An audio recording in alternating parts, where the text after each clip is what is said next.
نحمدہ ونصلی علی رسولہ الکریم اعوذ باللہ من الشیطان الرجیم بسم اللہ الرحمن الرحیم السلام علیکم ورحمۃ اللہ وبرکاتہ۔ تجوید کی کلاس میں خوش آمدید ہیں۔ آج ہم پڑھیں گے نون ساکنہ کے احکام میں اظہار، ادغام اور اقلاب کا قاعدہ۔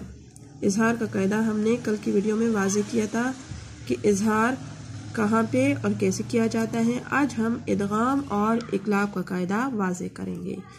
ادغام ملانا یعنی دو حرفوں کو ملا کر پڑھنا، اقلاب بدلنا، نون ساکن یا تنوین میں جو چھپا ہوا نون ہوتا ہے اس کو میم سے بدل کر پڑھنا اقلاب کہلاتا ہے۔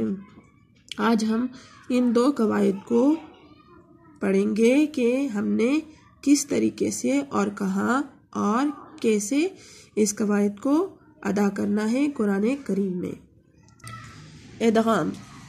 ادغام نون ساکنہ یا تنوین میں جو چھپا ہوا نون ہوتا ہے اس کے بعد اگر یرملون حروف آ جائے جو کہ یا، را، میم، لام، واو، نون ہے، جس کے مجموعے کو یرملون کہا جاتا ہے، جب بھی یہ حروف آ جائیں تو ہم ادغام کریں گے، لیکن لام اور را میں ہم بغیر غنہ کے کریں گے۔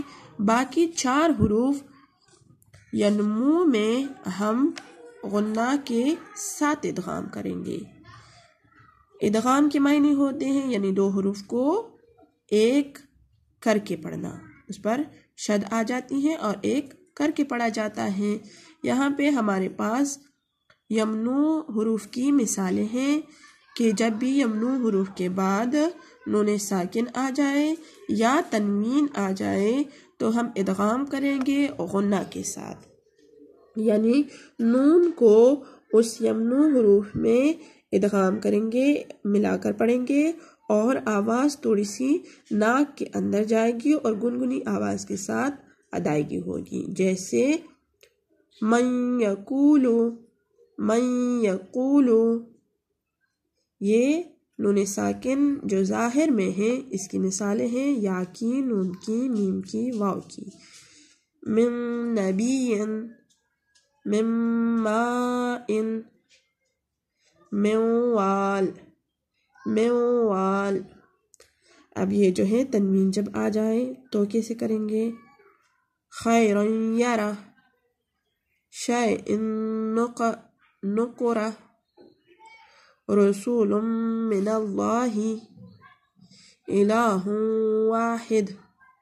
تو یہاں پہ اگر تنوین بھی آئے تو تنوین میں بھی ایک نون ساکن چھپا ہوتا ہے، ان کو یمنو حروف میں ادغام کر لینا ہے اور آواز تھوڑی سی ناک کے اندر گنگنی آواز کے ساتھ ادائیگی ہوگی، اس کو کہتے ہیں ادغام با غنہ۔ اب یہاں پہ ہمارے پاس مثالیں ادغام بلا غنہ کی ہیں۔ لام اور را، جب بھی لام اور را آ جائے تو ہم ادغام کریں گے لیکن غنہ نہیں کریں گے، بلا غنہ ادغام کریں گے۔ ہمارے پاس مثالیں ہیں لام کی، یبین لنا، ویسے تو ہمارے پاس ہے یبین لنا، لیکن ہم جب ادغام کریں گے اس نون کو لام میں داخل کر دیں گے اور نون کو تلفظ نہیں کریں گے۔ کیسے پڑھیں گے؟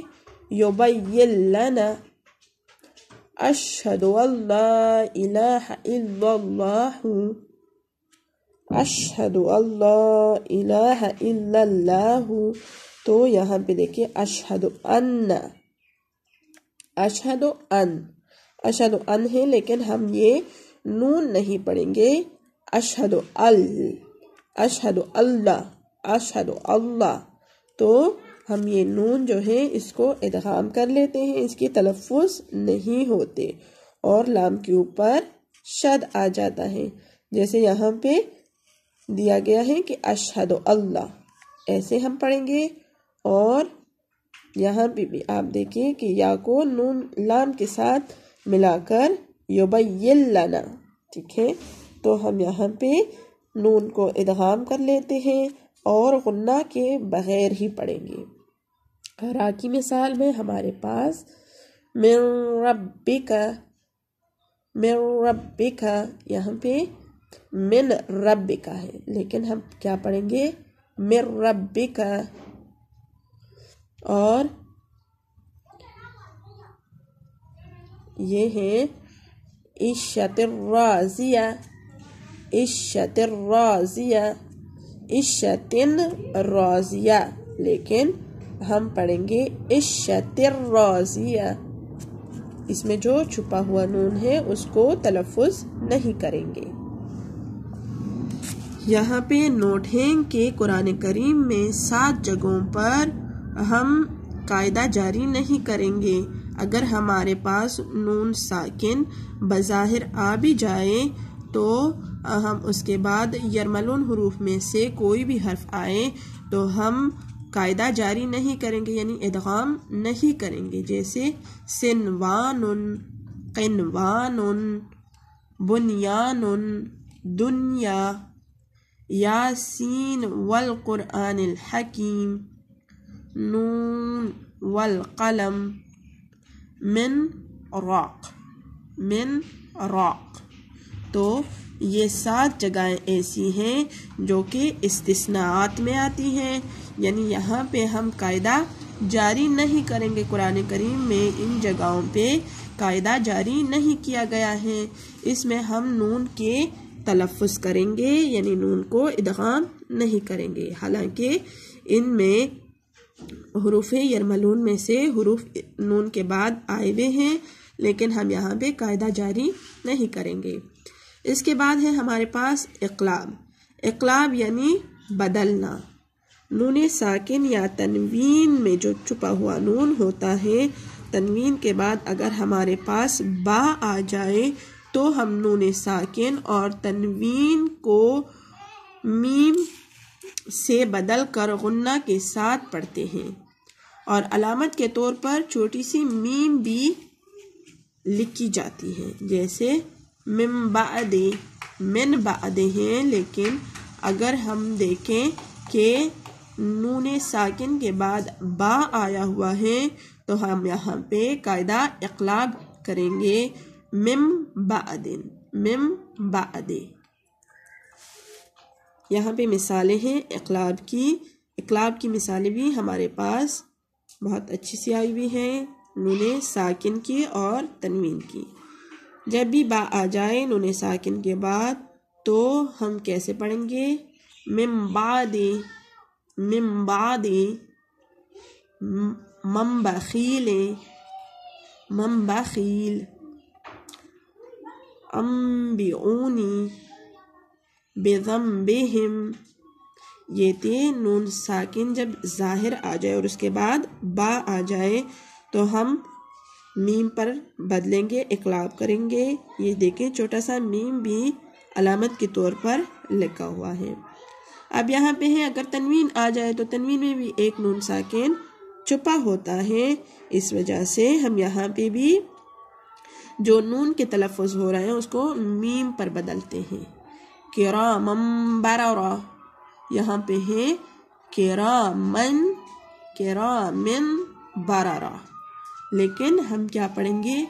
کرامن بررا. سمیع بصیر، سمیع ہے لیکن ہم پڑھتے ہیں سمیع بصیر. حل بہذا، حل ہے لیکن ہم حل بہذا پڑھیں گے. امدن بعید، یہاں پہ دیکھیں کہ امدن ہے لیکن ہم امدن بعید پڑھیں گے. یہ تھی ہمارے پاس اقلاب کی مثالیں. کل انشاءاللہ العزیز ہم اخفا پڑھیں گے، یعنی نون ساکن میں جب اخفا کریں گے تو کس طرح سے ہوگا. کل انشاءاللہ العزیز ہم پڑھیں گے. تب تک کے لیے اپنا خیال رکھیے. اللہ ہمیں قرآن کریم کو بہتر طریقے سے پڑھنے اور اس پر عمل کرنے اور اس کو سمجھنے کی توفیق عطا فرمائے. کل کے لیے اجازت دیجیے. اللہ حافظ.